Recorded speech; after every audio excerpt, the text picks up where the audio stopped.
인육정육점이 지리산 자락의 작은 마을을 공포에 떨게 한 그 사건에 대하여 평화롭던 마을이 서서히 공포의 도가니로 변해가는 것을 상상해 본 적 있는가?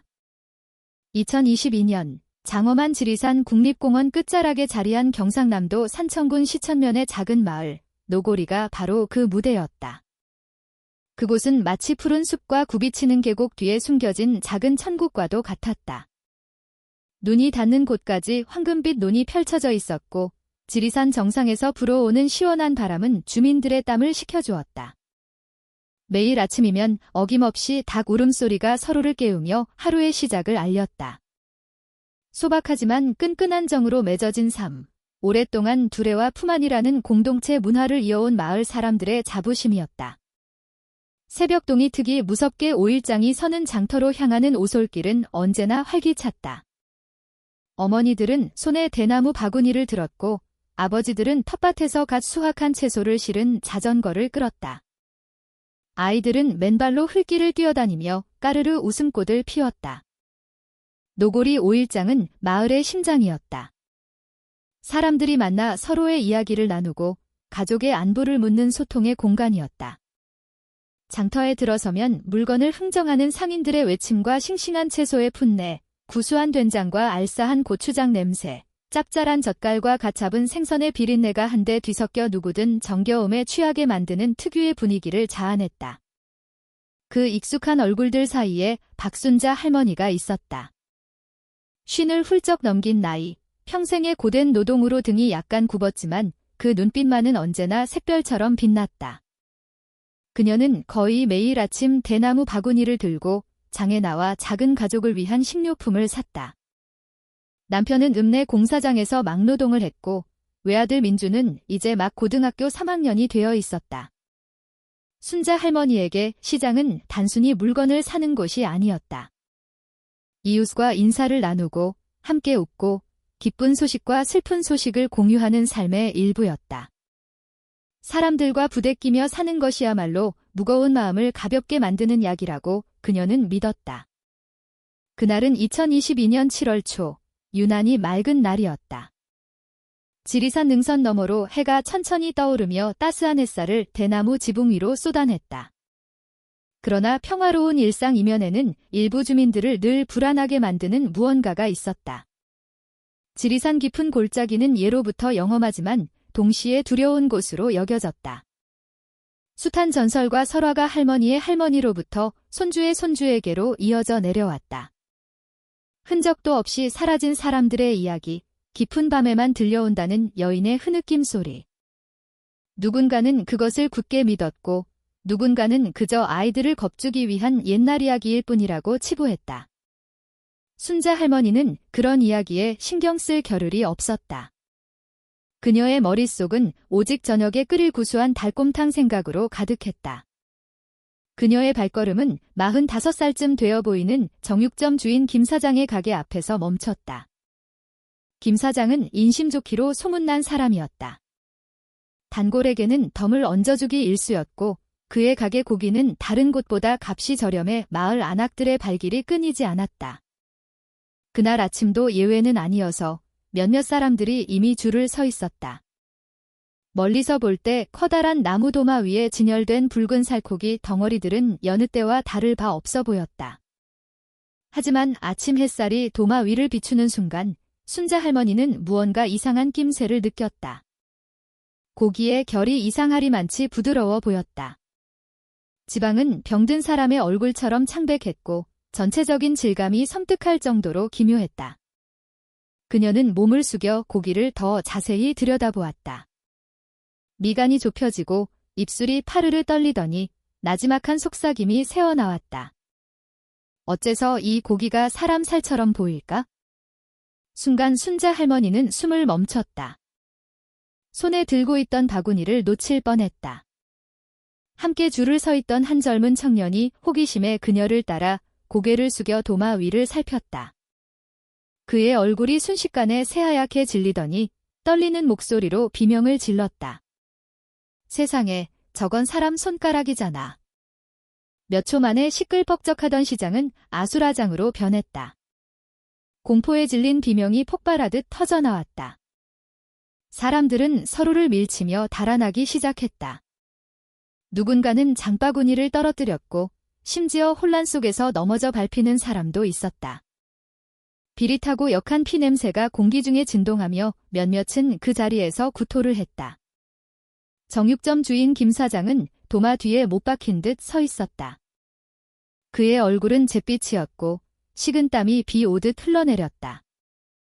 소문은 마른 들판에 붙은 불처럼 순식간에 퍼져나갔다. 인육을 파는 가게가 있다더라. 입에서 입으로 전해진 흉흉한 소문은 삽시간에 마을 전체를 뒤덮었다. 누군가는 히스테릭하게 울부짖었고 누군가는 즉시 집으로 달려가 문을 걸어 잠갔다. 평소 평화롭기만 하던 마을은 이전에 한 번도 느껴보지 못한 극심한 공포에 휩싸였다. 마을 회관을 지키던 자율방범대원 2명이 급히 달려와 군중을 진정시키려 했지만 주민들의 분노와 공포는 이미 걷잡을 수 없었다. 모든 사람의 시선은 김 사장의 가게, 그 커다란 나무 도마 위에 고정되어 있었다. 손톱이 온전히 붙어있는 사람의 것으로 보이는 손가락 몇 개가 선홍빛 살점들 사이에 아무렇지 않게 놓여 있었다. 방범대원들은 서둘러 천으로 도마를 덮고 김 사장을 끌어내려 했지만 군중은 야수처럼 소리쳤다. 저놈이 살인자다. 당장 저놈을 매달아라. 김 사장의 아내가 울부짖으며 군중을 해치고 들어왔다. 우리 남편은 죄가 없어요. 그냥 평범한 장사꾼이라고요. 제발 제발 해치지 마세요. 그녀의 울음은 오히려 소란을 더욱 키울 뿐이었다. 얼마 지나지 않아 작은 트럭과 순찰 오토바이 2대를 앞세운 산청경찰서 소속 경찰들이 도착했다. 이도윤 경위라는 이름의 젊은 장교가 즉시 상황을 통제했다. 그는 우렁찬 목소리로 명령했다. 시장 주변을 통제하고 모든 주민은 물러나 주십시오. 지금부터 여긴 수사구역입니다. 김 사장은 곧바로 수갑이 채워졌다. 창백한 얼굴로 그는 떨리는 목소리로 말했다. 저는 아무것도 모릅니다. 그냥 아는 사람한테서 고기를 사왔을 뿐입니다. 맹세코 저게 사람 고기인 줄은 몰랐습니다. 하지만 그 말을 믿는 사람은 아무도 없었다. 주민들에게 도마 위의 끔찍한 광경은 그 자체로 명백한 증거였다.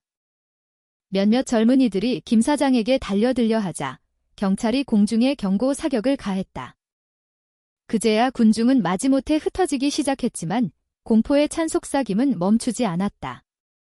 그날 오후 노고리 마을 전체는 공포의 그림자에 잠겼다.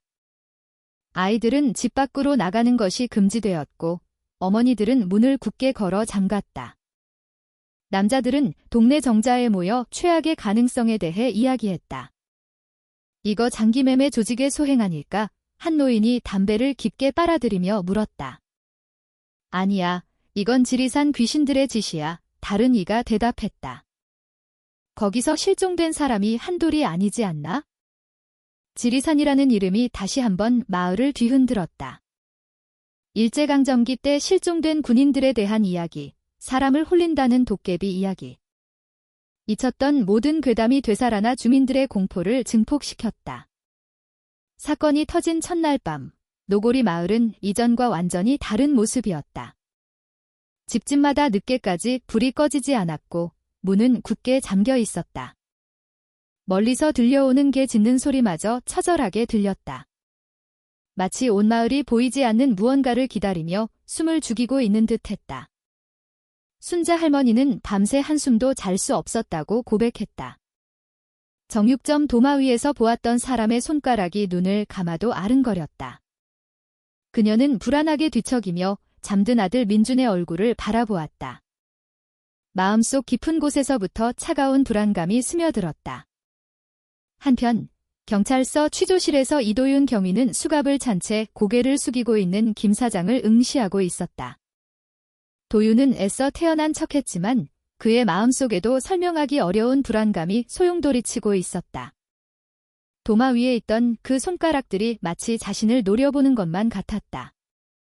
그는 이 사건이 단순히 한 장사꾼의 실수가 아님을 직감했다. 지리산의 깊고 어두운 숲속에 훨씬 더 거대하고 사악한 무언가가 숨어 있다는 것을. 그리고 그날 밤, 도윤은 마음속으로 맹세했다. 어떤 대가를 치르더라도 반드시 진실을 밝혀내겠다고. 설령 그것이 지리산의 가장 깊은 어둠 속으로 걸어 들어가는 것을 의미한다 할지라도. 노골이 5일장에서 충격적인 발견이 있은 다음 날 아침, 마을의 공기는 무겁게 가라앉아 있었다.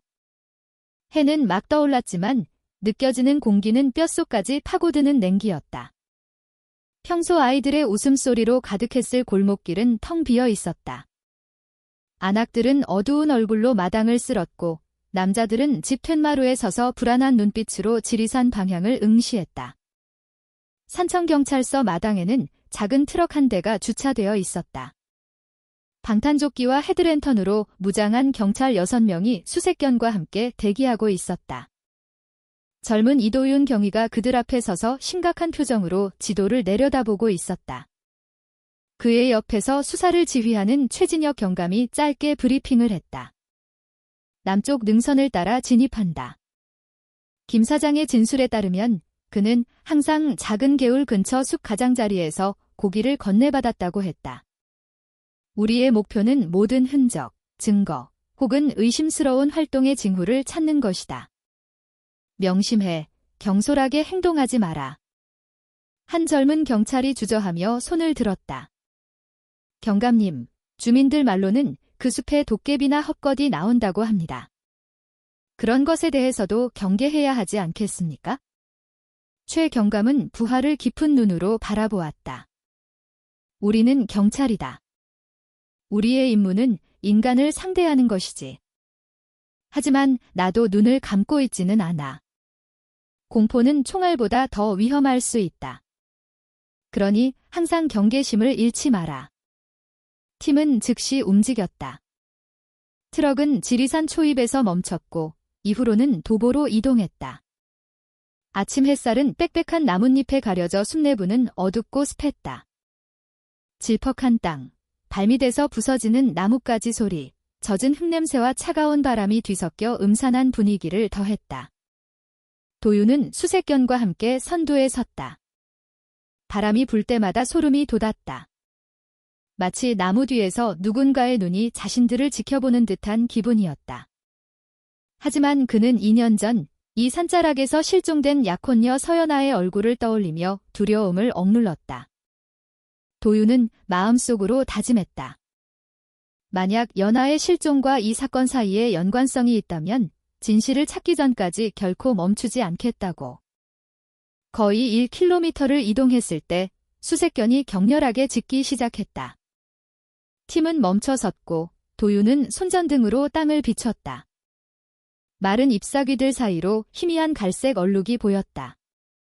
그는 장갑 낀 손으로 살짝 만져 코에 가져갔다. 역한 냄새가 코를 찔렀다. 피다. 위치 기록해 한대원이 즉시 수첩과 샘플을 챙겼다. 거기서 멀지 않은 곳에서 축축한 흙 위에 선명하게 남은 오토바이 바퀴 자국을 발견했다. 자국은 숲 더 깊은 곳으로 향하고 있었다. 최 경감은 조용히 고개를 끄덕였다. 김 사장이 거짓말을 한 건 아니군. 누군가 무거운 짐을 싣고 이 숲을 드나들었어. 수색은 더욱 조심스럽게 이어졌다. 숲은 점점 더 어두워졌다. 아직 한낮임에도 불구하고 거대한 나무들이 벽처럼 빽빽하게 서 있었다. 산새들의 울음소리는 기이하게 들렸고 이따금 멀리서 나뭇가지 부러지는 소리가 들려왔다. 팀원 모두가 감시당하는 듯한 느낌을 받았다. 갑자기 한대원이 땅을 가리켰다. 경감님, 이것 좀 보십시오. 풀숲 위에 무언가 무거운 것을 끈 자국이 선명했다. 길게 이어진 자국에는 흙과 검은 얼룩이 뒤섞여 있었다. 모두가 침묵했다. 끔찍한 상상이 머릿속을 스쳤다. 이것이 사람의 시신을 끈 자국일까? 도윤은 마른 침을 삼키고 차분하게 말했다. 이 흔적을 따라간다. 대형은 유지하고. 그들은 좁은 길을 따라 마침내 작은 공터에 도착했다. 그곳에는 대나무와 마른 잎으로 지어진 다 쓰러져가는 오두막 한 채가 서 있었다. 지붕은 거의 무너져 내렸고 주변에는 플라스틱 병, 낡은 자루, 녹슨 연장들이 흩어져 있었다. 수색견이 거칠게 킁킁거리며 털을 곤두세웠다. 기이한 냄새가 더욱 심하게 진동했다. 모든 대원이 총을 들어 올렸다. 도윤이 큰 소리로 외쳤다. 계십니까? 안에 누구 있습니까? 대답은 없었다. 오직 바람이 대나무 지붕을 찢는 소리만이 들릴 뿐이었다. 2명의 대원이 다가가 낡은 문을 발로 찼다. 문이 날아가듯 열렸다. 썩은 내가 폭풍처럼 터져나오며 몇몇은 헛구역질을 했다. 오두막 내부는 음침했다.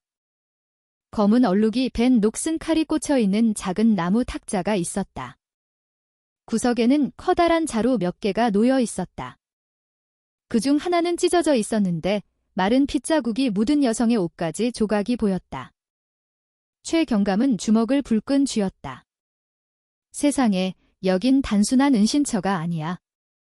도살장이다.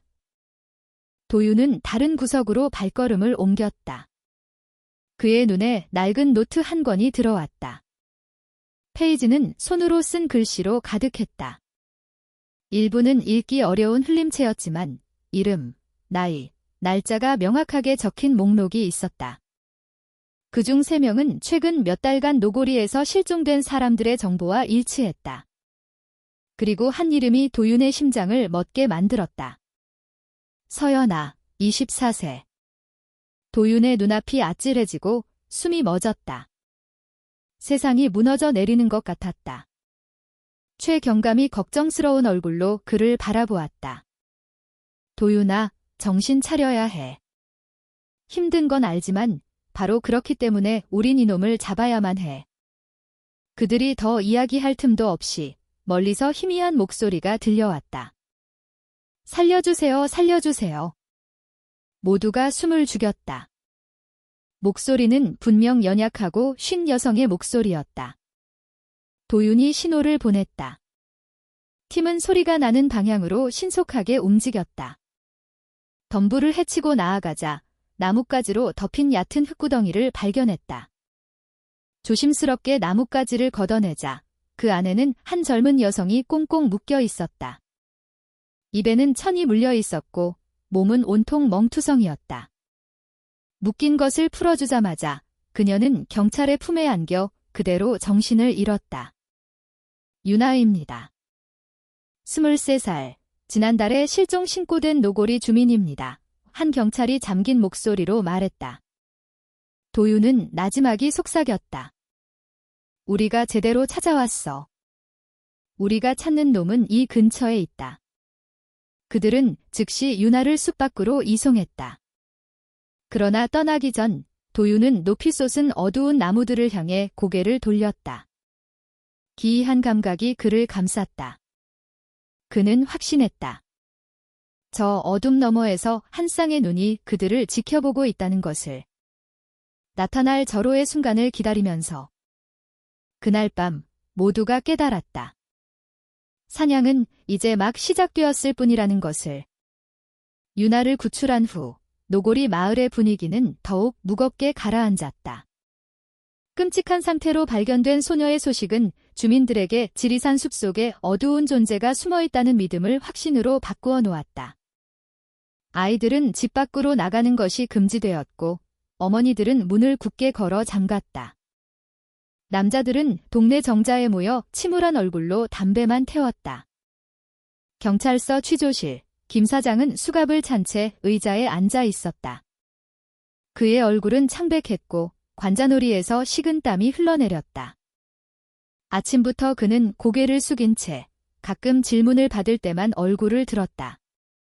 이도윤 경위는 책상 맞은편에 앉아 날카로운 눈빛으로 그를 쏘아보고 있었다. 정말 결백하다면 그 고기를 당신에게 판 사람이 누군지 말하시오. 도윤이 깊은 목소리로 말했다. 김 사장은 흐느꼈다. 이름은 강태수라고 했습니다. 밤에 작은 개울 근처 숲 가장자리로 찾아왔어요. 멧돼지 고기라고 했습니다. 저는 집에 오기 전까지는 자루를 열어보지도 않았어요. 정말 몰랐습니다. 정말로. 그 이름은 도윤을 침묵하게 만들었다. 오랫동안 짓누르던 무거운 짐이 다시 심장을 내리치는 듯 가슴이 답답해졌다. 강태수. 2년 전 연하가 지리산 등산로에서 실종되었을 때 함께 떠올랐던 이름이었다. 그 이후로 약혼녀의 실종 사건은 미제로 남아있었다. 방구석에 서 있던 최진혁 경감이 도윤을 바라보았다. 그는 그 이름에 얽힌 과거를 잘 알고 있었다. 최 경감은 앞으로 다가와 도윤의 어깨를 가볍게 두드렸다. 도윤아, 침착해. 먼저 사실관계부터 확인해야 해. 하지만 도윤은 마음속의 격동을 숨길 수 없었다. 그는 김 사장을 더욱 날카롭게 노려보았다. 정말 그 사람 이름이 강태수였소? 김 사장은 재빨리 고개를 끄덕였다. 맹세코 거짓말이 아닙니다. 그날 밤 긴급 대책 회의가 열렸다. 최 경감은 침울한 얼굴로 회의를 주재했다. 내일 아침 지리산 더 깊은 곳으로 진입한다. 흔적과 증거를 찾는다. 하지만 명심해. 그곳은 평범한 숲이 아니다. 주민들은 온갖 악귀들이 산다고 믿고 있지. 우리는 어떤 상황에도 대비해야 한다. 도윤은 조용히 앉아 있었다. 그의 왼손은 지갑 속에 간직해온 연하의 낡은 사진을 꽉 쥐고 있었다. 그의 시선은 허공을 향했다. 마치 연하가 사라진 마지막 밤을 다시 보는 듯 했다. 그는 모든 것을 선명하게 기억했다. 그날 연하는 친척 집에서 돌아오는 길이었고 다시는 집에 돌아오지 못했다. 그리고 강태수는 그녀와 마지막으로 함께 목격되었다는 소문 속의 인물이었다. 한편 경찰서 방마을의 분위기는 점점 더 흉흉해졌다. 주민들은 마을 회관에 모여 시장의 손가락, 숲속의 오두막, 그리고 구출된 불쌍한 윤아에 대해 이야기했다. 모든 이야기가 뒤섞여 공포를 증폭시켰다. 어떤 이들은 잔인한 인간의 소행이라고 확신했지만 더 많은 사람들은 강태수가 이미 인간이 아닌 숲의 악령과 손을 잡은 존재라고 믿었다. 시장에서 첫 목격자였던 순자 할머니는 이제 집 밖으로 나갈 엄두도 내지 못했다. 눈을 감을 때마다 온전한 손톱이 붙어있던 그 손가락이 떠올랐다. 아들 민주는 그저 침울한 얼굴로 방구석에 앉아 있을 뿐이었다. 그는 부끄럽고 혼란스럽고 두려웠다.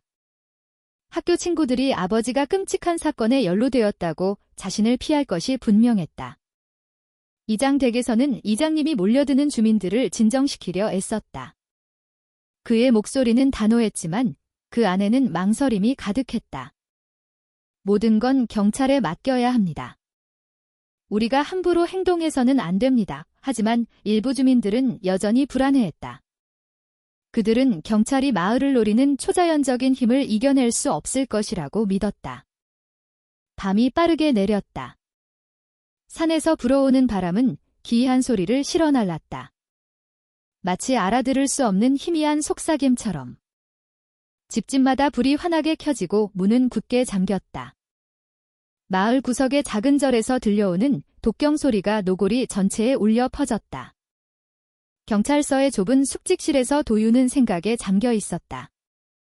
그의 기억은 과거로 돌아갔다. 그는 여전히 연하의 미소, 그녀의 부드러운 목소리, 그리고 군 복무를 마치고 돌아오면 결혼하자는 그들의 약속을 느낄 수 있었다. 강태수. 그 이름은 이제 심장을 찌르는 비수처럼 느껴졌다. 도윤은 멈출 수 없이 자문했다. 정말 강태수가 연하를 데려간 것일까? 만약 그렇다면 도대체 왜 이런 짓을 벌이는 것일까?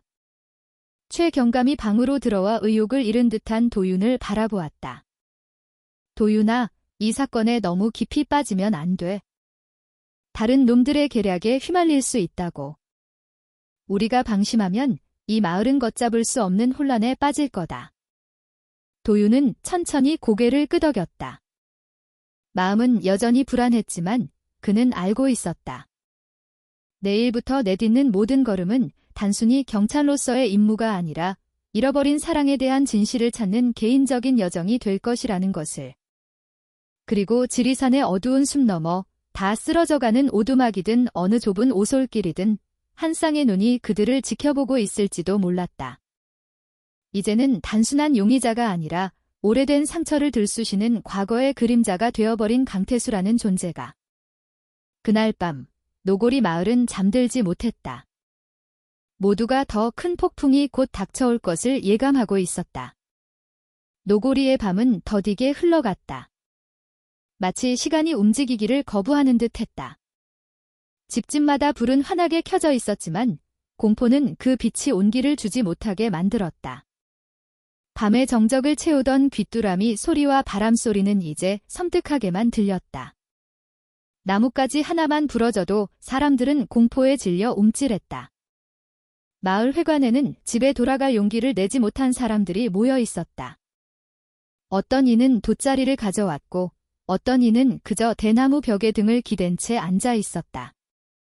아이들은 어머니의 무릎에서 잠이 들었고 남자들은 불안한 얼굴로 앉아 있었다.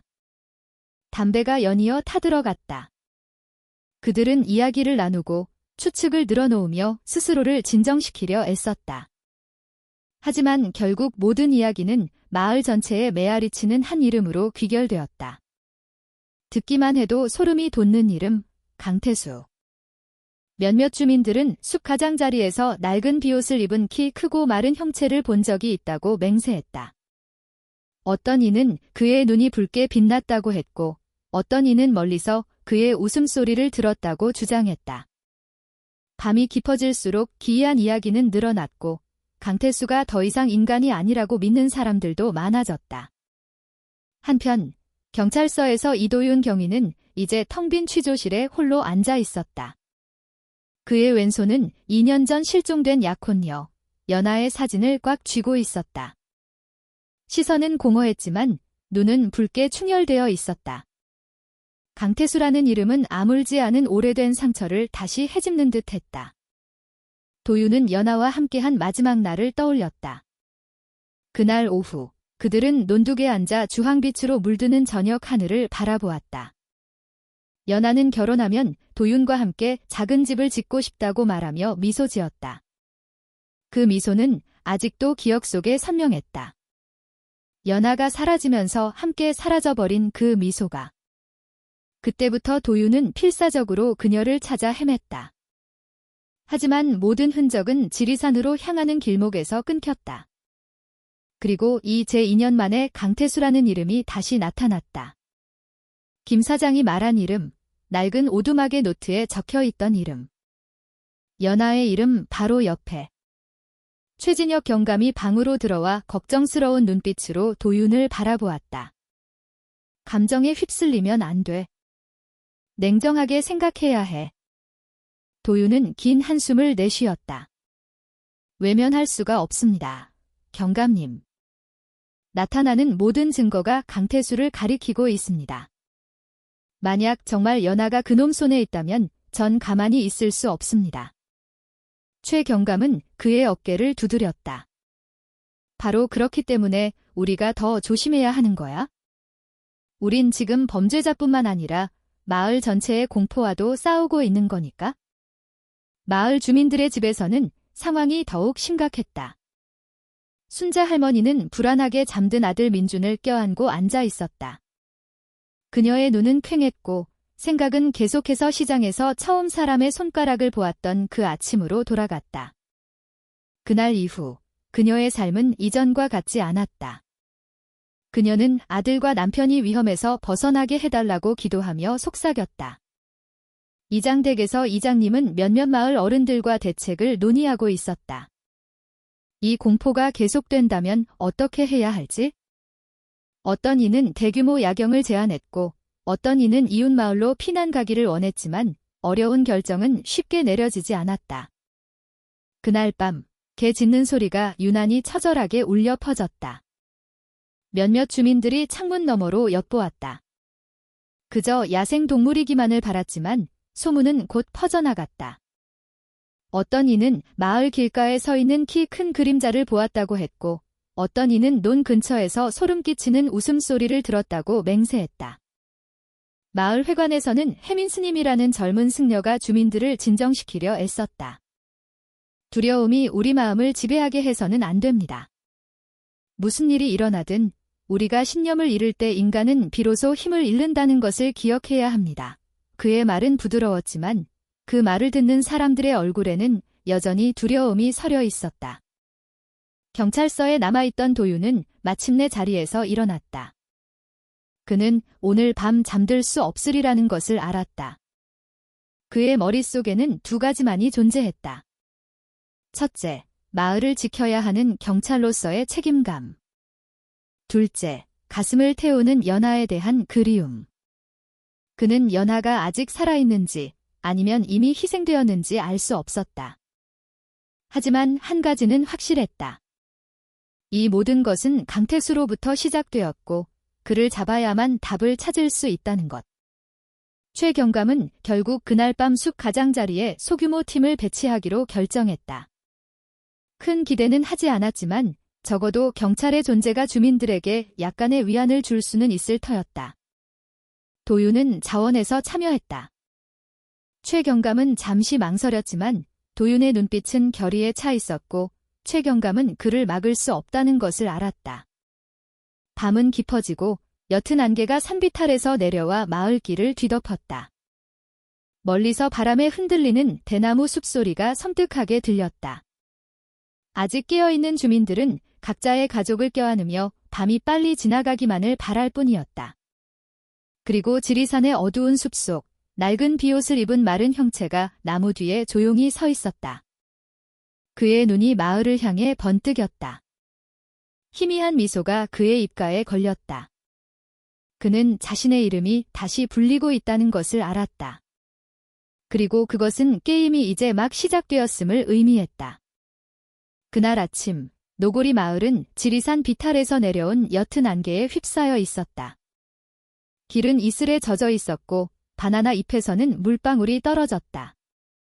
공기는 뼛속까지 파고드는 냉기를 품고 있었다. 주민들은 여전히 집 밖으로 나오기를 두려워했다. 평소 붐볐을 시장은 텅 비어 있었고 겨우 몇몇 상인만이 용기를 내어 좌판을 열었다. 경찰서 마당에는 6명의 대원이 방탄조끼, 총기, 그리고 간단한 장비로 무장한 채 준비하고 있었다. 이도윤 경위가 대열 맨 앞에 섰다. 그의 눈은 험준하게 솟은 산을 똑바로 응시하고 있었다. 그의 옆에서 최진혁 경감이 짧게 지시를 내렸다. 남쪽 루트, 김 사장이 언급한 길로 진입한다.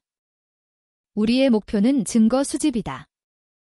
강태수라는 자와 연결될 수 있는 모든 것을 찾아라. 단독 행동은 금물, 대형을 유지하도록. 팀은 단호한 발걸음으로 출발했다. 트럭은 산기슭에서 멈췄고 그들은 걸어서 이동을 계속했다.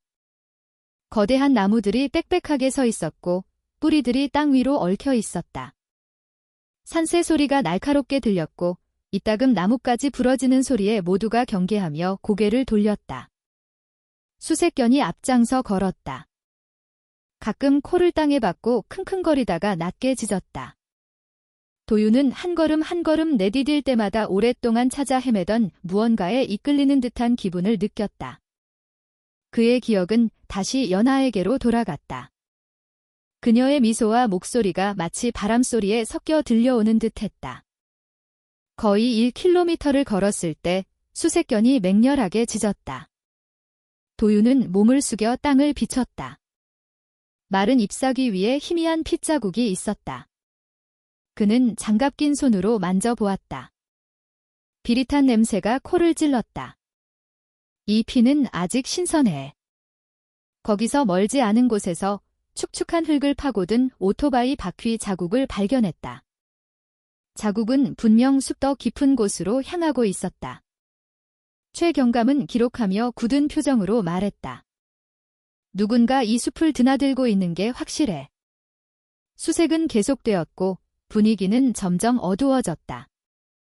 해가 높이 떴음에도 불구하고 나무들이 벽처럼 빽빽하게 솟아있어 빛이 거의 들어오지 못했다. 대원들은 등 뒤에서 누군가 지켜보는 듯한 기이한 한기를 느끼기 시작했다. 갑자기 한 대원이 땅을 가리켰다. 이것 보십시오. 무언가 무거운 것을 질질 끈 자국이 선명했다. 길게 이어진 자국에는 흙과 검은 얼룩이 뒤섞여 있었다. 도윤은 심장이 세차게 뛰는 것을 느꼈다. 낮은 목소리로 그는 말했다. 이 길을 따라간다. 그들은 조심스럽게 좁은 길을 따라 마침내 작은 공터에 도착했다. 중앙에는 대나무와 마른 잎으로 지은 다 쓰러져가는 오두막이 서 있었다. 지붕은 거의 무너졌고 벽에는 구멍이 숭숭 뚫려 있었다.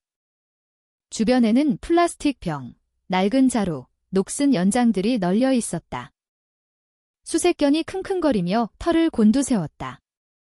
썩은 내가 점점 더 심해졌다. 모든 대원이 총을 들어 올렸다.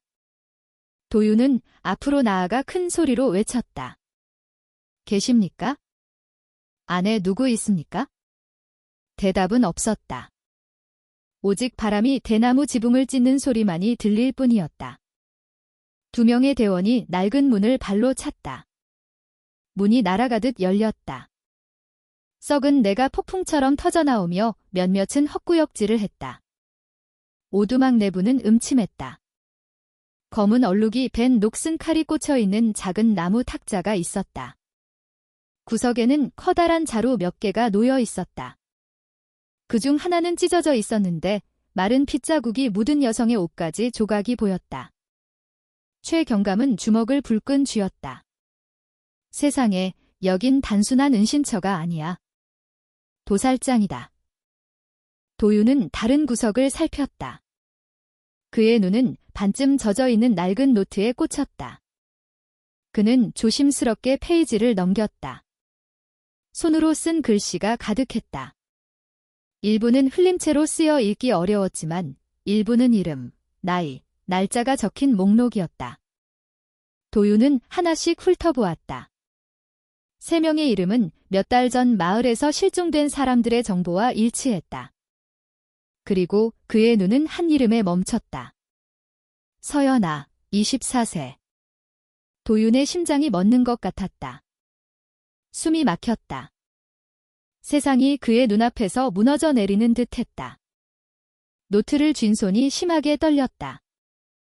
연하의 얼굴이 눈꺼풀 뒤에 선명하게 떠올랐다.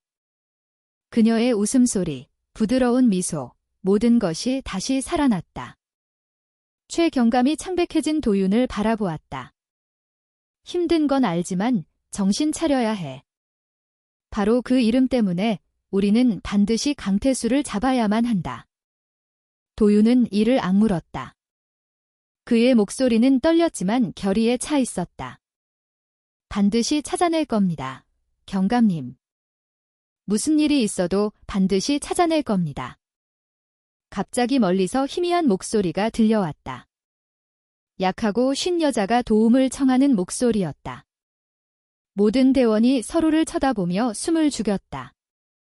도윤이 신호를 보냈다. 저 소리를 따라가. 그들은 덤불을 헤치며 빠르게 움직였다. 몇 분 후 나뭇가지로 덮인 얕은 흙구덩이를 발견했다. 조심스럽게 걷어내자 안에는 한 젊은 여성이 꽁꽁 묶여 있었다. 입에는 천이 물려 있었고 몸은 온통 멍투성이었다. 묶인 것을 풀어주자마자 그녀는 경찰의 품에 안겨 정신을 잃었다. 한 대원이 잠긴 목소리로 속삭였다. 유나입니다. 지난달에 실종된 노고리 주민. 도윤은 소녀의 창백한 얼굴을 바라보았다. 그는 나지막이 속삭였다. 우리가 제대로 찾아왔어. 강태수는 이 근처에 있다. 그들은 즉시 유나를 숲 밖으로 이송했다. 그러나 떠나기 전 도윤은 높이 솟은 어두운 나무들을 향해 고개를 돌렸다. 기이한 감각이 그를 감쌌다. 그는 확신했다. 저 어둠 너머에서 한 쌍의 눈이 그들을 지켜보고 있다는 것을. 나타날 절호의 순간을 기다리면서. 그리고 그곳에서 도윤은 깨달았다. 사냥은 이제 막 시작되었을 뿐이라는 것을. 노고리 마을에 해가 뉘엿뉘엿 지고 있었다. 태양은 지리산 너머로 숨었고 하늘은 곧 어둠으로 바뀔 주황빛으로 물들었다. 마을의 분위기는 평소보다 더욱 침울했다. 사람들은 마을 회관에 모여 있었다. 그들의 얼굴에는 걱정이 가득했고 목소리는 속삭임으로 가득했다. 공포는 이미 마을 구석구석까지 스며들어 있었다. 숲에서 한 젊은 여성이 묶인 채 상처투성이로 발견되었다는 소식이 바람처럼 퍼져나가면서 주민들은 숲속에 어두운 존재가 숨어 있다는 것을 더욱 확신하게 되었다. 마을 회관. 그 소녀는 대나무 돗자리 위에 힘없이 누워 있었다. 그녀의 이름은 유나, 23살이었다. 한 달 전 실종된 노골이 주민이었다. 거의 희망을 포기했던 그녀의 부모는 이제 딸의 손을 잡고 감격의 눈물을 흘리고 있었다. 유나의 몸은 온통 멍투성이었고 입술은 터져 있었으며 눈은 퀭했다. 그녀는 아직 말을 많이 할 수 없었고 질문에 가끔 고개를 끄덕일 뿐이었다. 어머니의 눈물은 멈추지 않았다. 고맙다. 얘야 돌아와줘서 정말 고맙다. 이도윤 경위는 방구석에 서서 결의에 찬 눈빛으로 유나를 바라보았다. 그의 마음속에는 확신이 자라나고 있었다. 유나를 찾을 수 있었다면 연아도 아직 저 바깥 어딘가에 있을 것이라고. 그는 약혼녀가 아직 완전히 사라진 것이 아니라고 믿었다. 최진혁 경감은 이장님 옆에 앉아 있었다. 그의 목소리는 단호했지만 피로가 묻어났다.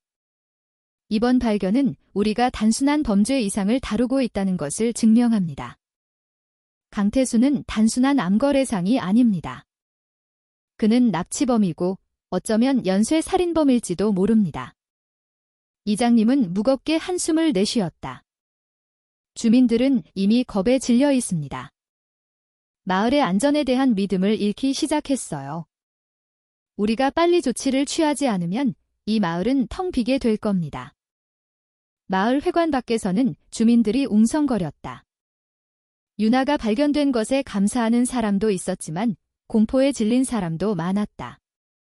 한 노인이 숲을 바라보며 나지막이 말했다. 나는 그놈이 인간이 아니라고 확신해. 숲으로 들어갔다가 감쪽같이 사라질 수 있잖아. 보통 사람은 그렇게 할 수 없어. 그 말은 즉시 퍼져나가 긴장을 더했다. 어떤 아주머니들은 유나의 도움을 청하는 목소리가 마치 원혼의 소리처럼 들렸다고 속삭였다. 감사와 두려움이 뒤섞여 있었다. 밤이 찾아왔다. 마을 회관의 불은 환하게 켜졌고 몇몇 남자들이 밖에서 경비를 섰다. 도윤은 유나가 누워있는 곳에서 멀지 않은 곳에 앉아 그녀의 모든 움직임을 주시했다. 소녀는 가끔 잠에서 깨어났다. 그녀의 눈에는 눈물이 고여 있었고 입술은 무언가 말하려는 듯 떨렸지만 소리가 나오지 않았다. 마침내 자정이 가까워졌을 때 유나가 입을 열었다. 그녀의 목소리는 속삭임처럼 희미했다. 그 사람을 봤어요. 도윤이 다가가 무릎을 꿇었다. 누구를 봤습니까? 유나는 마른 침을 삼켰다. 키 크고 마른 낡은 비옷을 입은 남자였어요. 눈이 붉었어요. 웃음소리가 무서웠어요. 스스로를 강태수라고 했어요. 방은 갑자기 조용해졌다. 듣고 있던 모든 사람이 소름이 돋았다. 그 이름이 다시 한번 울려 퍼졌다. 더욱 현실적으로. 최 경감은 긴 한숨을 내쉬었다. 분명해. 그놈은 정말 저 바깥에 있어? 유나는 다시 흐느꼈다. 다른 목소리도 들었어요. 누군가 그와 함께 있었어요. 목소리가 차가웠어요. 하지만 얼굴은 보지 못했어요. 도윤은 심장이 세차게 뛰는 것을 느꼈다. 다른 목소리. 강태수는 혼자가 아니었다. 유나는 지쳐서 다시 눈을 감았다. 그녀의 어머니가 얇은 담요로 몸을 덮어주었다. 경찰은 마을 회관 주변의 경비를 더욱 강화했다. 밖의 밤 공기는 점점 더 차가워졌다. 산에서 불어오는 바람은 마치 나무들 사이에서 메아리치는 웃음소리 같은 희미한 소리를 실어날랐다. 경비를 서던 주민들은 창백한 얼굴로 서로를 쳐다보았다. 도윤은 밖으로 나가 어두운 숲을 응시했다. 그는 멀리서 느껴지는 시선을 감지했다. 마치 어떤 눈이 자신의 모든 움직임을 따라오는 듯했다. 그의 왼손은 연하의 사진을 꽉 쥐고 있었다. 그는 나지막이 속삭였다. 연하야, 기다려줘. 최경감이 그에게 다가왔다. 도윤아, 치밀한 계획을 세워야 해. 내 마음이 이 사건에 얽혀 있다는 건 알지만 감정이 널 눈멀게 해서는 안 돼. 도윤이 고개를 돌렸다. 그의 눈은 날카로웠다. 바로 연하 때문에 저는 물러서지 않을 겁니다. 강태수가 저 밖에 있다면 제가 찾아낼 겁니다. 그날 밤 노고리 주민들은 거의 잠들지 못했다. 아이들은 부모의 품에 안겨 몸을 웅크렸고 밤새도록 기도가 이어졌다. 마을 회관은 모두가 함께 모여 안전을 찾는 마지막 보루가 되었다. 그러나 그 모든 것 뒤에는 씁쓸한 깨달음이 있었다. 유나의 발견은 공포의 끝이 아니라 게임이 이제 막 시작되었음을 알리는 신호였다. 그리고 지리산 숲속 짙은 안개 너머에 낡은 비옷을 입은 마른 형체가 조용히 서 있었다. 그의 웃음소리는 희미했고 눈은 불타고 있었다. 그는 자신의 이름이 불렸다는 것을 알았다. 그는 상대가 기다리고 있다는 것을 알았다. 그러나 그것이야말로 그가 원하는 것이었다. 게임은 이제 막 시작되었고 노고리 마을은 더 어두운 거대한 계획의 작은 무대에 불과했다. 유나가 발견된 후 며칠 동안 노고리 마을에는 평온이 찾아오지 않았다. 오히려 그 반대였다. 공포는 마을 구석구석을 기어다니는 독사처럼 스며들었다. 5일장은 텅 비었고 밭은 더 이상 돌보는 이가 없었다. 아이들은 집 밖으로 나가는 것이 금지되었다. 한때 웃음과 농담으로 가득했던 마을은 언제 터질지 모르는 무언가를 기다리는 유령 마을처럼 변해버렸다. 매일 밤 주민들은 마을 회관에 모여들었다. 그들은 대나무 바닥에 서로 몸을 맞대고 잠을 잤다. 아이들은 어머니의 품에 웅크렸고 남자들은 경계심 가득한 눈으로 밤을 지새웠다. 혜민 스님은 거의 매일 밤 함께 기도를 이끌었다. 그의 목소리는 아이들의 울음소리와 부모의 흐느낌 사이에서 떨리며 울려 퍼졌다. 그러나 기도가 두려움을 완전히 지워주지는 못했다. 마을 회관 밖에서는 개들이 서로 경쟁하듯 지저댔다. 이따금 빈집 문에서 희미한 노크 소리가 들렸고 어떤 주민은 길끝에 서 있는 키 큰 그림자를 보았다고 주장했다. 그 그림자는 순식간에 사라졌다고 했다. 순자 할머니의 집에서는 공포가 더욱 현실적으로 느껴졌다. 그녀는 한밤중에 집 주위를 맴도는 발소리를 듣고 자주 잠에서 깼다. 아들 민주는 골목 끝에서 낡은 비옷을 입은 키 큰 남자가 그들의 집을 노려보는 것을 보았다고 맹세했다. 그가 비명을 지르자 그 형체는 바람에 날리는 안개처럼 사라졌다고 했다. 이러한 소문들은 빠르게 퍼져나갔다. 주민들은 강태수가 단순한 인간이 아니라고 더욱 확신하게 되었다. 어떤 이들은 그가 숲의 정령과 계약한 반인반수라고 믿었고 어떤 이들은 그가 악마에게 영혼을 팔아 평범한 무기로는 죽일 수 없게 되었다고 속삭였다. 경찰서의 긴장감도 고조되었다. 몇몇 젊은 대원들이 흔들리기 시작했다. 어떤 이는 전출을 요청했고 어떤 이는 매일 밤 침대 끝에 서 있는 강태수의 악몽을 꾼다고 고백했다. 최진혁 경감은 그들을 진정시키려 애썼다. 우리는 경찰이다. 우리의 임무는 주민을 보호하는 것이다. 무슨 일이 있어도 우리는 물러설 수 없다. 그의 목소리는 단호했지만 그의 얼굴에도 피로가 역력했다. 이도윤 경위는 방구석에 조용히 앉아 있었다. 잠을 설친 그의 눈은 붉었다. 눈을 감을 때마다 연하의 얼굴이 떠올랐다. 때로는 멀리서 희미하게 자신의 이름을 부르는 그녀의 목소리를 듣는 것 같았다. 그것이 현실인지 아니면 환상인지 알 수 없었다. 하지만 한 가지는 확실했다. 그는 연하가 아직 살아있다고 믿었다. 어느 날 밤, 도윤은 무모하게도 혼자 숲 가장자리로 순찰을 나갔다. 차가운 바람이 세차게 불었고 나뭇가지가 흔들리며 밤새들이 구슬프게 울었다. 그는 작은 손전등 하나에 의지해 천천히 발걸음을 옮겼다. 갑자기 희미한 목소리가 들렸다. 여자의 목소리가 희미하게 그의 이름을 불렀다. 도윤 씨. 도윤의 몸이 굳었다. 그가 너무나 잘 아는 목소리였다. 연하의 목소리. 도윤은 숨을 참았다. 그의 눈은 사방을 훑었다. 연하야, 거기 있니? 목소리가 다시 들렸다. 이번에는 숲 더 깊은 곳에서. 도윤은 심장이 격렬하게 뛰었지만 발걸음을 옮겼다. 그러나 그가 어두운 작은 공터에 도착했을 때 목소리는 사라졌다. 오직 나무 그림자만이 있었다. 그리고 바로 그때 어둠 속에서 낡은 비옷을 입은 키 크고 마른 형체가 나타났다. 그의 눈은 붉게 번뜩였다. 소름 끼치는 웃음소리가 귀를 찔렀다. 그는 도윤을 향해 느린 동작으로 손가락질했다. 도윤은 총을 들어 올렸다. 그의 손이 떨렸다. 연하는 어디 있지? 말해. 그 형체는 그저 웃기만 하더니 나무들 사이로 달려갔다. 도윤은 온 힘을 다해 쫓았다. 하지만 그의 발걸음은 낮은 나뭇가지에 걸려있는 작은 손수건을 보고 멈췄다. 그 손수건은 파란색이었고 더럽고 축축했지만 그는 그것을 너무나 잘 알고 있었다. 그것은 연하의 것이었다. 도윤은 떨리는 손으로 그것을 잡았다. 눈물이 쏟아질 뻔했다. 연하는 아직 살아있어.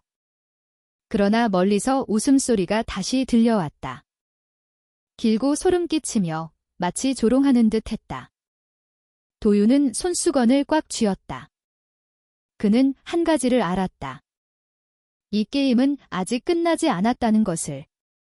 한편 마을 회관에서는 주민들이 다시 소란스러워졌다. 밤 순찰을 시도했던 몇몇 젊은이들이 창백한 얼굴로 돌아왔다. 그들은 옥수수밭에 서 있는 강태수를 보았다고 주장했다.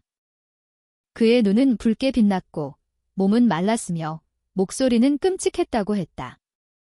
이장님은 주민들을 진정시키려 했지만 상황은 더욱 혼란스러워졌다. 어떤 이는 이사를 가고 싶어 했고 어떤 이는 싸우고 싶어 했다. 그러나 아무도 감히 숲으로 들어갈 용기를 내지 못했다. 그날 밤 노고리는 공포에 포위된 죽음의 도시처럼 느껴졌다.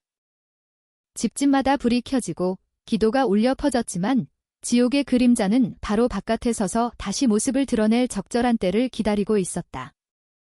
그리고 파란 손수건을 쥔 도윤은 자신이 이 치명적인 게임에 너무 깊이 들어왔다는 것을 알았다. 그 후 며칠 동안 노고리 마을의 상황은 더욱 악화되었다. 시장은 여전히 텅 비었고 밭은 버려지기 시작했다. 밤이 되면 모든 주민이 마을 회관에서 잠을 청했다. 기도는 거의 매시간 울려 퍼졌다. 마치 온 마을이 보이지 않는 무언가로부터 스스로를 지키려는 듯했다. 그러나 너무 오래 지속된 공포는 점차 잘못된 방향의 용기로 변하기 시작했다. 몇몇 마을 청년들은 자존심이 짓밟혔다고 느꼈다. 그들은 자신들의 마을이 공포 속에서 사는 것을 더는 참을 수 없었다. 그들 중에는 철민이라는 이름의 젊은이가 있었다. 그는 건장한 체격에 강인한 얼굴을 하고 있었다. 그는 마을 회관에 모인 군중 가운데 서서 큰 소리로 외쳤다. 우리가 계속 경찰만 기다리다가는 이 마을은 끝장날 겁니다. 우리 노골이 사내들이 가만히 있을 수만은 없습니다. 몇몇 다른 청년들이 동의하며 소리쳤다. 그들은 낫과 대창, 심지어 횃불까지 들고 있었다. 그들의 얼굴은 분노로 가득했지만 그 이면에는 말하지 못한 두려움이 숨어 있었다. 이장님이 그들을 막으려 했다. 섣불리 행동하지 말게. 이건 평범한 상대가 아니야. 경찰이 이미 조사하고 있으니 그들에게 맡기세. 하지만 철민은 큰 소리로 반박했다. 언제까지 기다려야 합니까? 우리 아이들은 이제 집 밖으로 나갈 엄두도 못 냅니다. 밭은 버려졌고 시장은 텅 비었어요. 만약 그놈이 정말 인간이라면 우리가 싸울 수 있습니다. 분위기는 험악해졌다. 주민들은 싸우고 싶은 이들과 버티고 싶은 이들로 나뉘었다. 마침내 최진혁 경감이 나섰다. 그는 군중 앞에 섰다. 그의 얼굴은 긴장되어 있었다. 여러분의 분노를 이해합니다. 하지만 준비 없이 숲으로 들어가는 것은 자살 행위나 다름없습니다. 저희를 믿어주십시오. 저희는 이미 전략을 세우고 있습니다. 그러나 그의 말은 분노를 가라앉히기에 충분하지 않았다. 그날 밤, 한 무리의 청년들이 기어코 손에 횃불을 들고 숲으로 들어갔다. 그들은 강태수의 이름을 외치며 그를 나오라고 도발했다. 그들의 목소리는 나무들 사이에서 메아리치며 밤의 정적을 깼다. 얼마 지나지 않아 비명이 들렸다. 횃불들이 땅에 떨어졌다. 몇몇 청년들이 창백한 얼굴로 마을로 다시 달려왔다. 일부는 길 한가운데서 정신을 잃고 쓰러졌다. 그가 있었어, 그가 있었다고 한 명이 흐느끼며 소리쳤다. 눈이 빛나고 있었어. 우리 바로 앞에 서 있었다고. 그 소식을 들은 주민들은 경악했다. 많은 이들이 울었고 일부는 히스테릭하게 반응했다. 몇몇은 마을 회관 문을 잠그라고 소리쳤다. 상황은 더욱 혼란스러워졌다. 경찰서에 있던 도윤은 즉시 마을 회관으로 달려갔다. 그는 진정시키려 애썼다. 모두 진정하십시오. 집으로 돌아가시거나 마을 회관에 머무십시오. 도발에 넘어가지 마십시오. 하지만 이미 공포에 휩싸인 수백 명의 사람들을 진정시키기는 어려웠다. 한 아주머니가 큰 소리로 외쳤다. 지금 당장 마을 회관 문을 잠가요. 그녀의 목소리는 군중을 더욱 소란스럽게 만들었다. 최 경감은 마침내 부하들에게 마을 회관 주변을 경비하라고 명령했다. 이대로 두면 폭동이 일어날 수도 있어 그가 긴장된 얼굴로 말했다. 그날 밤 노고리는 공포에 포위된 죽음의 도시 같았다. 주민들은 긴장 속에서 모여 있었다. 아이들은 울었고 기도는 끊임없이 이어졌다. 도윤은 마을 회관 툇마루에 앉아 분노에 찬 눈으로 어두운 숲을 응시했다. 연하의 파란 손수건을 꽉 쥐고 있었다. 그는 마음속으로 속삭였다. 내가 정말 살아있다면 내가 찾아낼게. 하지만 그는 또한 알고 있었다. 그들이 이 게임에 깊이 들어갈수록 진실이 밝혀지기 전에 마을이 파괴될 가능성도 커진다는 것을. 그리고 어두운 숲 너머 낡은 비옷을 입은 마른 형체가 조용히 서 있었다. 그의 눈은 붉게 번뜩였다. 그는 마을을 휩쓴 공포를 즐기며 희미하게 미소 지었다. 그에게 주민들의 공포는 밤을 더욱 길게 만드는 연료였다. 혼란스러웠던 밤이 지나간 아침, 노고리 마을은 침울했다. 안개는 여전히 낮게 깔려버려진 눈을 뒤덮고 있었다.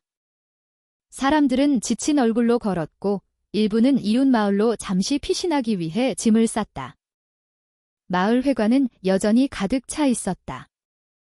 아이들은 실내에서 작게 뛰어다녔고 어머니들은 멍한 눈으로 앉아 있었다.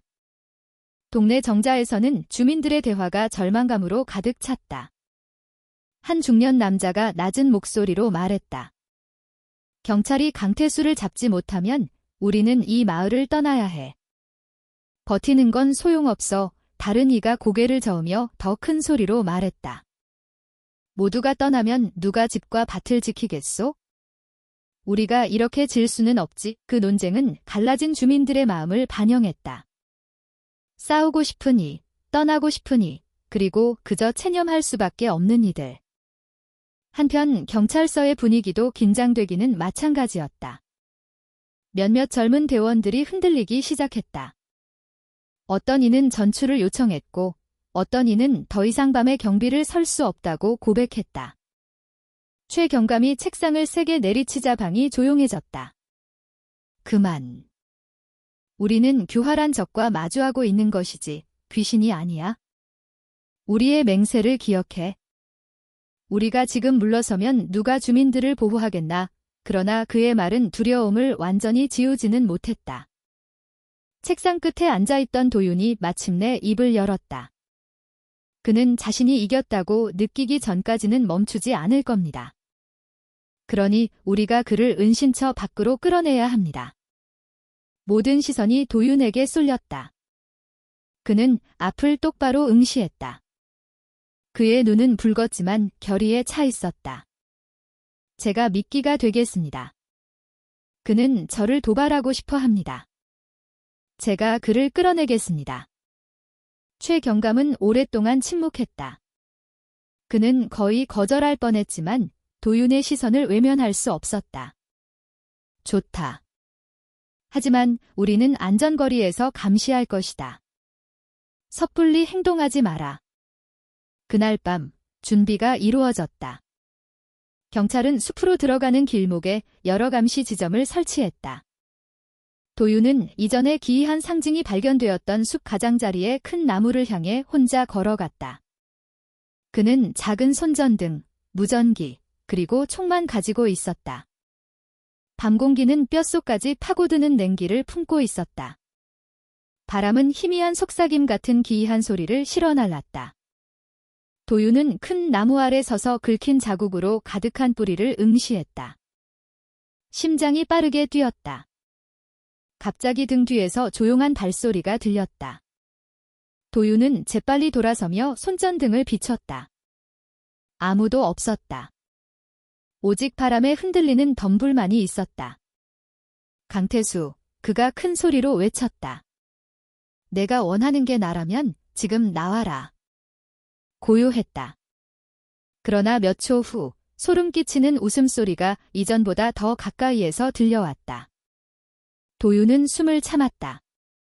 나무들 사이에서 극히 크고 마른 형체가 나타났다. 낡은 비옷이 그의 몸을 덮고 있었고 후드가 얼굴을 가리고 있었지만 그의 붉은 눈은 어둠 속에서도 선명하게 번뜩였다. 도윤은 총을 들어 올렸다. 손가락은 방아쇠를 당길 준비가 되어 있었다. 허리에 찬 무전기가 지지직거렸다. 최 경감의 목소리가 들렸다. 아직 쏘지 마. 그가 다가오게 해. 함정에 빠뜨리는 거야? 강태수는 도윤 앞에서 몇 미터 떨어진 곳에 멈췄다. 그는 말없이 꿰뚫는 듯한 눈으로 쳐다보기만 했다. 그러다 갑자기 손을 들어 손전등 빛에 반짝이는 무언가를 보여주었다. 도윤은 심장이 멎는 것 같았다. 작은 펜던트가 달리는 목걸이였다. 그가 연하에게 선물했던 목걸이. 세상에 그의 목소리가 떨렸다. 강태수는 목걸이를 도윤 바로 앞 땅에 던졌다. 그리고 그는 번개처럼 재빨리 어둠 속으로 사라졌다. 그의 웃음소리가 나무들 사이에서 메아리 쳤다. 쫓아 최 경감이 무전기로 소리쳤다. 도윤은 감시 지점에서 나온 다른 대원들과 함께 온 힘을 다해 달렸다. 하지만 언제나처럼 그 형체는 큰 나무 뒤로 감쪽같이 사라졌다. 땅에 희미한 발자국만 남아있을 뿐이었다. 도윤은 무릎을 꿇고 숨을 헐떡였다. 그의 손이 목걸이를 집어들었다. 눈물이 거의 떨어질 뻔했다. 연아야, 아직 살아있는 거지? 내가 찾아낼게. 멀리서 소름 끼치는 웃음소리가 다시 한번 길고 날카롭게 밤을 찔렀다. 이미 침울했던 노골이 마을은 이제 공포의 심연으로 더욱 깊이 가라앉았다. 경찰 앞에서 나타난 강태수에 대한 소식을 들은 주민들은 자신들이 더 이상 인간을 상대하고 있지 않다고 확신했다. 그리고 도윤은 이 게임이 아직 끝나지 않았다는 것을 알았다. 그의 손에 들리는 목걸이는 단순한 증거가 아니라 어둠 속으로 더 깊이 발을 들여놓으라는 초대장이었다. 강태수가 도윤 앞에 나타난 후 며칠 동안 노골이 마을은 공포의 심연에 더욱 깊이 잠겼다. 밤은 평소보다 길게 느껴졌다. 집집마다 새벽까지 불이 켜져 있었고 아이들은 부모의 품에 안겨 몸을 웅크렸다. 기도는 멈추지 않았지만 두려움은 사라지지 않았다. 나뭇가지 부러지는 소리 하나에 사람들은 공포에 질려 고개를 돌렸고 개 짖는 소리 하나하나가 불길한 징조로 여겨졌다. 대나무 숲 사이로 부는 바람 소리마저 무서운 속삭임처럼 들렸다. 순자 할머니의 집에서는 나무 문에 의문의 노크 소리가 3번 들렸다. 그녀가 용기를 내어 문을 열었을 때 아무도 없었다. 다만 검은 천이 다리에 감긴 닭 한 마리가 울타리에 매달려 있을 뿐이었다. 그녀는 공포에 질려 비명을 질렀고 울음이 터져나왔다. 그 소식은 즉시 온 마을에 퍼졌다. 주민들은 강태수가 단순한 인간이 아니라 마을을 저주하기 위해 온 악마의 화신이라고 더욱 확신하게 되었다. 마을 회관에서는 다시 긴급회의가 열렸다. 몇몇 남자들이 경찰에게 더 강력한 조치를 요구했다. 당신들이 그놈을 잡지 못하면 우리 손으로 해결하겠소. 한 주민이 긴장된 얼굴로 소리쳤다. 최진혁 경감이 진정시키려 애썼다. 경찰도 가만히 있지 않습니다. 저희는 이미 계획을 세우고 있습니다. 강태수는 반드시 잡힐 겁니다. 하지만 그의 말은 공포를 완전히 가라앉히지 못했다. 주민들은 이미 버려진 밭부터 집에서의 안전까지 너무 많은 것을 잃었다. 그날 밤 도윤은 경찰서 툇마루에 앉아 있었다. 그의 눈은 어두운 숲을 응시했다. 연하의 은 목걸이는 주머니 속에 단단히 보관되어 있었다. 그것을 만질 때마다 그의 가슴은 희망과 두려움 사이에서 답답해졌다. 젊은 동료인 랜디 순경이 커피 2잔을 들고 다가왔다. 너무 자책하지 마십시오, 선배님. 우리 모두 연하 씨가 발견되기를 바라고 있습니다. 도윤은 커피를 받아들고 씁쓸하게 미소 지었다. 넌 이해 못해, 랜디. 매일 밤 숲에서 나를 부르는 그녀의 목소리가 들려. 그게 진짜인지 아니면 그놈의 장난인지 모르겠어. 랜디는 할 말을 잃고 침묵했다. 오직 귀뚜라미 소리만이 밤의 정적을 채웠다. 며칠 후 공포는 더욱 대담해졌다. 한 주민의 염소우리가 무너진 채 발견되었다.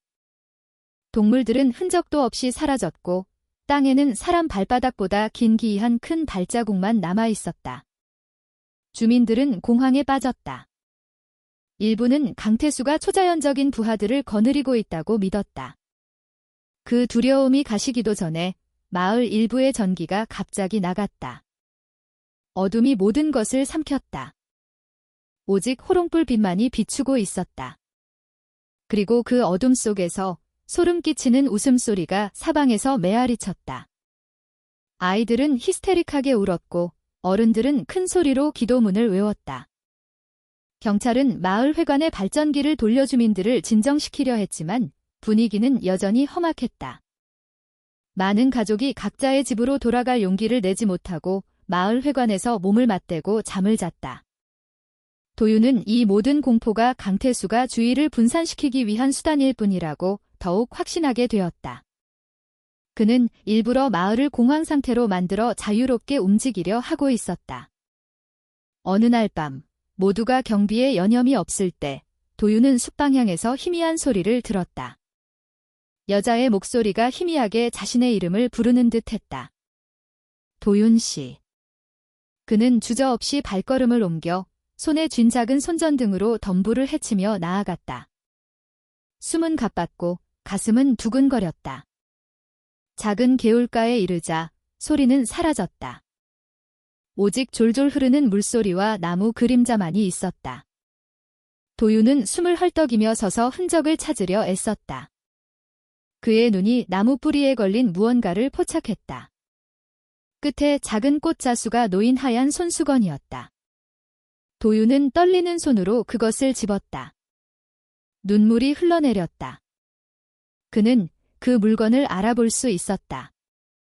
이 손수건은 연하의 것이었다. 그가 사랑을 담아 선물했던 작은 선물. 도윤은 손수건을 꽉 쥐었다. 연하는 아직 살아있어. 내가 반드시. 그는 그 증거를 가지고 마을로 돌아왔다.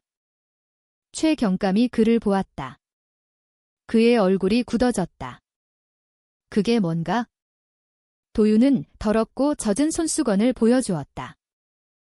연하의 것입니다. 저는 그녀가 아직 살아있다고 확신합니다. 최 경감은 오랫동안 침묵했다. 만약 그게 사실이라면 상황은 우리가 생각했던 것보다 더 복잡해. 강태수는 혼자가 아닐 수도 있어. 그 말은 도윤의 등골을 오싹하게 만들었다. 만약 이 모든 것 뒤에 다른 배후가 있다면 도대체 누가 감히 지옥과 공모할 만큼 대담하고 잔인하단 말인가? 그날 밤 도윤은 툇마루에 홀로 앉아 있었다. 이제는 천근만근의 질문처럼 무겁게 느껴지는 하얀 손수건을 쥐고. 그는 한 가지를 확실히 알았다. 이 게임은 아직 끝나지 않았고 연하는 그 안에 있다는 것을. 한편 숲속에서는 두 개의 그림자가 나란히 서 있었다. 낡은 비옷을 입은 마른 형체와 또 다른 작은 후드를 쓴 형체. 차가운 목소리가 희미하게 들렸다. 그가 의심하기 시작했어. 강태수는 그저 낮게 웃었다. 내버려둬. 그가 더 깊이 파고들수록 함정에 더 깊이 빠지게 될 테니. 어둠은 더욱 짙어졌고 치명적인 게임은 이제 막 다음 장으로 넘어가고 있었다. 하얀 손수건이 발견된 후 며칠 동안 도윤은 더욱 불안해졌다. 그는 거의 잠을 자지 못했다. 그의 눈은 붉었고 얼굴은 창백했다. 매일 밤 그는 마을 회관 툇마루에 앉아 그리움과 결의에 찬 눈빛으로 숲을 응시했다. 손수건은 항상 그의 손에 쥐어 있었다. 마치 연하가 아직 저 바깥 어딘가에 있다는 희망의 끈처럼. 그러나 노골이 마을 주민들에게 그 희망은 충분하지 않았다. 그들은 점점 인내심을 잃어가고 있었다. 어느 날 오후, 한 무리의 주민들이 임시 경찰서로 몰려들었다. 한 중년 남자가 큰 소리로 외쳤다. 우리는 이미 논밭, 집, 심지어 가족까지 잃었습니다. 경찰이 그놈을 막지 못하면 우리 손으로 해결하겠습니다. 군중은 동의하며 소리쳤다. 몇몇은 낫, 대창, 심지어 전통활까지 들고 있었다. 그들의 얼굴은 공포와 뒤섞인 분노로 가득했다. 최진혁 경감이 앞에 섰다. 그의 목소리는 단호했다. 섣불리 행동하지 마십시오. 그것이 바로 강태수가 원하는 것입니다. 그는 여러분이 분노하고 혼란에 빠져 계획 없이 행동하기를 바랍니다. 준비 없이 숲으로 들어간다면 여러분은 그저 희생양이 될 뿐입니다. 그러나 주민들은 쉽게 진정되지 않았다. 다른 젊은이가 소리쳤다. 언제까지 기다려야 합니까? 아이들은 매일 밤 두려움에 떨고 있습니다. 밭은 돌볼 수 없고 시장은 텅 비었고 우리 삶은 파괴되었습니다. 분위기는 점점 더 험악해졌다. 몇몇 사람들은 당장이라도 움직일 듯 무기를 들어 올렸다. 위급한 상황을 본 도윤이 앞으로 나섰다. 그는 개울가에서 발견한 하얀 손수건을 들어 올렸다. 제 말을 들어주십시오. 이것은 제 약혼녀, 연하의 것입니다. 제가 숲에서 발견했습니다. 이것은 그녀가 아직 살아있다는 증거입니다. 군중은 갑자기 조용해졌다. 모든 시선이 도윤이 쥔 낡은 손수건에 쏠렸다. 만약 아직 구할 수 있는 사람이 있다면 우리는 섣불리 행동해서는 안 됩니다. 우리가 각자 행동하면 모든 것을 잃게 될 것입니다. 하지만 우리가 단결하면 아직 희망이 있습니다. 도윤이 떨리는 목소리로 그러나 단호하게 말했다. 한 아주머니가 희미한 목소리로 말했다. 만약 그게 사실이라면 아직 희망이 있다는 거군요. 서서히 분위기가 가라앉았다. 주민들의 분노가 완전히 사라진 것은 아니었지만 그들은 침울한 얼굴로 흩어졌다. 일부는 마을 회관으로 돌아갔고 일부는 짐을 싸기 위해 집으로 향했다. 그날 밤 경비는 더욱 강화되었다. 숲으로 들어가는 새 지점에 초소가 세워졌고 마을 길을 따라 횃불이 설치되었다. 해민 스님이 이끄는 합동기도가 다시 광장에서 열렸다. 그의 목소리는 손이 떨렸음에도 불구하고 우렁찼다. 우리는 두려움에 져서는 안 됩니다. 도유는 혼자 순찰을 돌기로 했다. 파란 손수건과 하얀 손수건은 그의 주머니에 있었다. 그 두 물건은 그에게 힘의 원천이 되었다. 그러나 그 결의 이면에는 죄책감이 그를 괴롭혔다. 새로운 희생자가 나올 때마다, 주민들의 울음소리가 들릴 때마다 마치 연하를 구하지 못한 자신을 탓하는 것 같았다.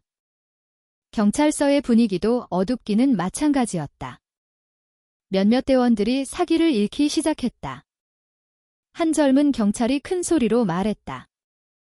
이건 미친 짓이야. 우린 평범한 범죄자를 상대하는 게 아니라고. 그는 나타났다가 마음대로 사라질 수 있어. 다른 이가 맞장구 쳤다. 이 마을은 이미 망했어. 우리가 버티는 게 무슨 소용이야? 최 경감이 책상을 세게 내리쳐 모두를 침묵시켰다.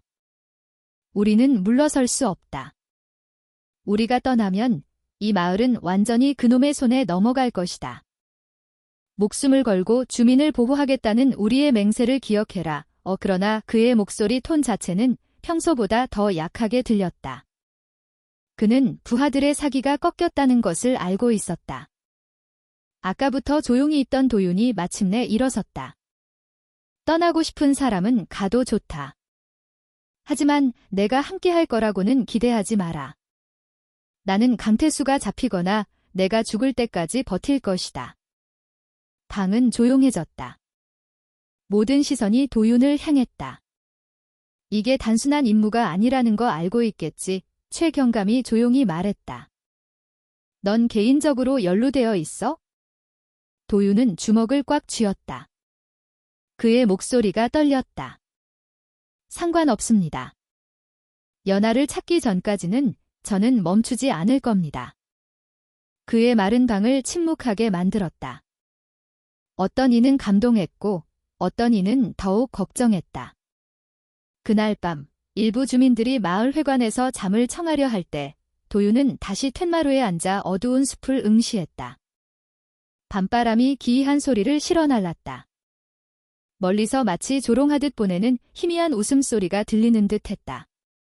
도윤은 연하의 손수건을 더 꽉 쥐었다. 내가 찾아낼게. 그가 속삭였다. 무슨 일이 있어도. 그리고 숲속에서 두 형체가 다시 나란히 섰다. 강태수는 짧게 웃었고 후드를 쓴 형체는 조용히 있었다. 그의 눈이 어둠 속에서 번뜩였다. 그가 더욱 확신하게 내버려둬. 그가 가까이 다가올수록 그의 몰락은 더욱 커질 테니 이 그 차가운 목소리가 울려 퍼졌다. 강태수는 고개를 약간 숙였다. 그의 입가에 희미한 미소가 걸렸다. 이 게임은 이제 막 더 위험한 단계로 접어들고 있었다. 그날 아침, 노고리 마을은 여전히 침울한 분위기에 휩싸여 있었다. 집집의 굴뚝에서 피어오르는 옅은 연기가 하늘로 솟았지만 평소와 같은 평화로운 향기는 아니었다. 사람들의 얼굴은 굳어 있었고 발걸음은 서둘렀으며 눈은 불안감으로 가득했다. 동쪽 옥수수밭에서 한 농부가 갑자기 비명을 질렀다. 그의 목소리는 마을 회관까지 들렸다. 주민들이 달려가 보고는 경악했다. 수십 개의 옥수수대가 땅에서 뽑혀 땅에 박힌 거대한 칼 모양의 기이한 상징을 이루고 있었다. 그 줄기들에는 신선한 핏자국이 묻어 있었다. 한 할머니가 히스테릭하게 울었다. 저건 죽음의 징조야. 주민들이 웅성거렸다. 일부는 두려움에 떨었고 일부는 분노에 차 소리쳤다. 이장님은 즉시 경찰에 연락했다. 도윤은 두 명의 동료와 함께 와서 굳은 얼굴로 그 상징을 바라보았다. 그가 일부러 메시지를 남긴 겁니다. 자신이 여기 있다는 걸 우리에게 알리고 싶어 하는 겁니다. 도윤이 나지막이 말했다. 최진혁 경감이 더 가까이 다가가 살폈다. 이 핏자국은 아직 따뜻해. 평범한 동물이 아니야. 주민들은 더욱 공황에 빠졌다. 어떤 이들은 다시는 밭에 가지 않겠다고 했고, 어떤 이들은 당장 오늘 밤 피난 가야 한다고 주장했다. 모두가 밭의 상징에 정신이 팔려 있는 동안 도유는 이전에 발견했던 낡은 오두막으로 향하는 좁은 길을 따라갔다. 그의 직감이 말했다. 그곳에 무언가가 있다.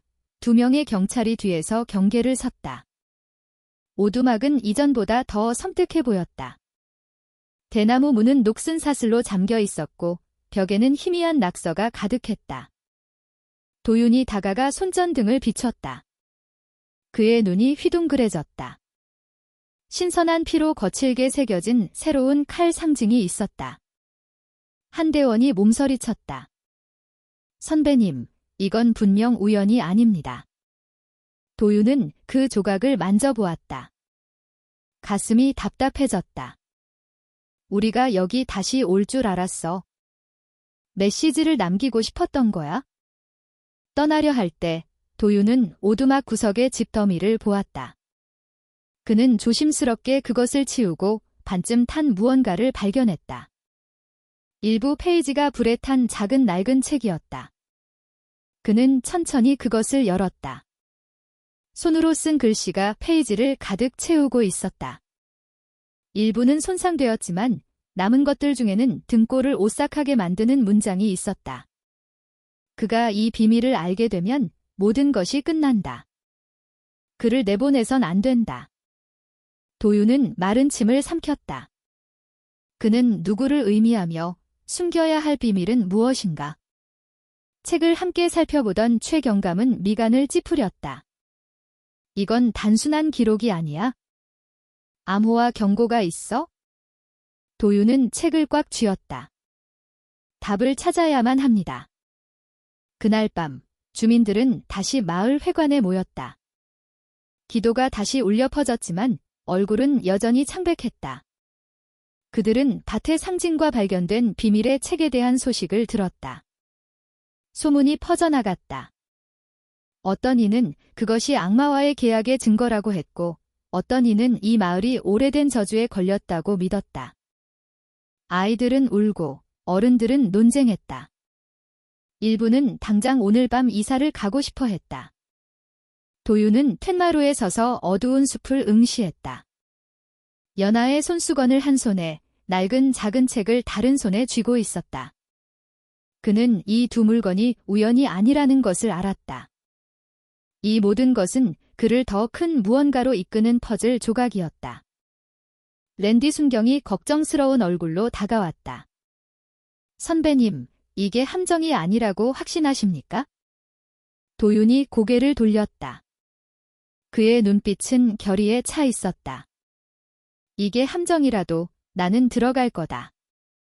이 모든 것 뒤에 연하가 있으니까. 멀리서 숲에서 갑자기 희미한 징소리가 들려왔다. 소리는 작았지만 분명했다. 마치 보이지 않는 손이 연주하는 듯 했다. 그것을 들은 주민들은 공황에 빠졌다. 또 죽음의 징조야 한 늙은 할머니가 비명을 질렀다. 도윤은 총을 꽉 쥐었다. 아니, 저건 그들이 우리가 오기를 원한다는 신호다. 최경감은 도윤을 오랫동안 바라보았다. 조심해야 해. 우리는 점점 더 가까워지고 있어. 하지만 바로 그렇기 때문에 가장 위험한 거야. 도윤은 고개를 끄덕였다. 그의 시선은 여전히 숲을 향해 있었다. 나무들 뒤에 무엇이 기다리고 있든 그는 발을 내디딜 준비가 되어 있었다. 모든 흔적, 모든 상징, 그리고 모든 소리가 그를 연하에게 점점 더 가까이 이끌고 있었기 때문이다. 그리고 숲속에서 두 형체가 다시 나란히 섰다. 강태수는 희미하게 웃었고 후드를 쓴 형체는 손에 비슷한 책을 펼쳤다. 그녀의 목소리는 차갑고 감정이 거의 없었다. 그가 첫 번째 조각을 찾았어. 곧 알게 되겠지? 하지만 그때가 되면 모든 것이 너무 늦을 거야. 강태수는 그저 시익 웃었다. 그의 눈이 빛났다. 밤은 더욱 짙어졌고 게임은 더욱 깊어졌다. 그날 밤 숲방향에서 들려오는 희미한 징소리는 노골이 마을 전체를 다시 한번 경악하게 만들었다. 징소리는 낮았지만 분명했다. 마치 어둠 속에서 연주되는 듯 주민들은 잠에서 깨어나 창백한 얼굴로 서로를 쳐다보았다. 아이들은 울었고 어머니들은 큰 소리로 기도했다. 남자들은 공포에 질린 얼굴로 마을 회관으로 달려갔다. 그 소란 속에서 도윤은 똑바로 서서 숲을 응시했다. 이 징소리는 단순한 공포 조장이 아니었다. 그는 그 소리 뒤에 무언가가 숨겨져 있다고 확신했다. 최진혁 경감은 즉시 소규모 팀을 소집했다. 가만히 있을 수만은 없다. 오늘 밤 당장 그 소리의 근원지를 찾아야 한다. 도윤은 재빨리 고개를 끄덕였다. 저도 가겠습니다. 그들은 오솔길을 따라 움직였다. 횃불과 손전등이 길을 밝혔다. 가까워질수록 징소리는 더욱 선명해졌다. 마치 숲 한가운데서 기이한 축제가 벌어지는 듯 했다. 대원들의 숨이 가빠지고 등골이 오싹해졌다. 작은 공터에 도착했을 때 그들은 경악했다. 그곳에는 낡은 징 하나가 놓여 있었다. 아무도 연주하는 사람이 보이지 않았음에도 불구하고 소리는 계속해서 울려 퍼졌다. 징의 표면이 마치 보이지 않는 손에 닿은 듯 떨리고 있었다. 한 대원이 창백한 얼굴로 뒷걸음질 쳤다. 경감님, 이건 말이 안 됩니다. 도윤은 숨을 참고 앞으로 나아갔다. 그의 눈은 주위를 훑었다. 갑자기 나무들 뒤에서 강태수의 형체가 나타났다. 그의 비옷은 낡았고 눈은 붉게 빛났다. 소름 끼치는 웃음소리가 귀를 찔렀다. 여기까지 오다니 정말 용감하군. 그가 거친 목소리로 말했다. 좋아. 기다리고 있었다. 경찰이 총을 들어 올렸다. 움직이지 마, 최 경감이 소리쳤다. 하지만 강태수는 길게 웃을 뿐이었다. 너희들이 총으로 나를 잡을 수 있을 거라고 생각하나? 너희들은 이미 함정에 빠졌다. 그 순간 마을 방향에서 비명소리가 들려왔다. 불길이 하늘로 치솟았다. 주민들이 공포에 질려달리고 도와달라는 비명이 메아리쳤다. 최 경감은 재빨리 깨달았다. 이건 양동 작전이야. 우리를 마을에서 멀리 떨어뜨리려는 속셈이다. 도윤이 고개를 돌렸다. 그의 얼굴이 창백해졌다. 연하 그는 나지막이 중얼거리더니 온 힘을 다해 마을로 다시 달려갔다. 마을 회관은 혼란스러웠다. 마을 가장자리에 몇몇 집이 불타고 있었다. 주민들은 소리쳤다. 일부는 양동이로 불을 끄려 애썼고 일부는 그저 울기만 했다. 도윤은 몇몇 경찰과 함께 갇힌 아이들을 구출하는 것을 도왔다. 그의 몸은 연기에 뒤덮였고 손은 가벼운 화상을 입었지만 그는 신경 쓰지 않았다. 모든 비명소리가 그의 가슴을 더욱 답답하게 만들었다. 불은 새벽녘에야 진압되었다. 하지만 집 두 채가 전소되었고 한 주민이 안에 갇혀 사망했다. 마을의 분위기는 슬픔에 더욱 깊이 잠겼다. 한 남자가 분노에 찬 얼굴로 소리쳤다. 이건 강태수의 짓이야. 그는 우리를 모두 죽이려고 해. 다른 주민들은 울었고 몇몇은 충격으로 기절했다. 도윤은 마을 회관 툇마루에 앉아 연하의 손수건을 꽉 쥐고 있었다. 그의 눈은 공허했고 마음은 죄책감으로 가득했다. 내가 조금만 더 빨랐더라면 이 모든 일이 일어나지 않았을 텐데. 랜디가 그의 어깨를 두드렸다. 선배님, 자책하지 마십시오. 강태수가 잔인한 겁니다. 그는 우리 모두를 가지고 놀고 있어요. 도윤이 고개를 돌렸다. 그의 눈은 날카로웠다. 바로 그렇기 때문에 내가 그를 찾아야만 해. 연하가 이 모든 것의 열쇠야. 그녀를 찾기 전까지는 강태수는 계속 우리를 가지고 놀 거다. 최 경감이 그들 근처에 섰다. 그의 얼굴은 침울했다. 오늘 밤의 불은 단순한 공포 조장이 아니야. 그는 마을을 조금씩 파괴하고 싶어 해.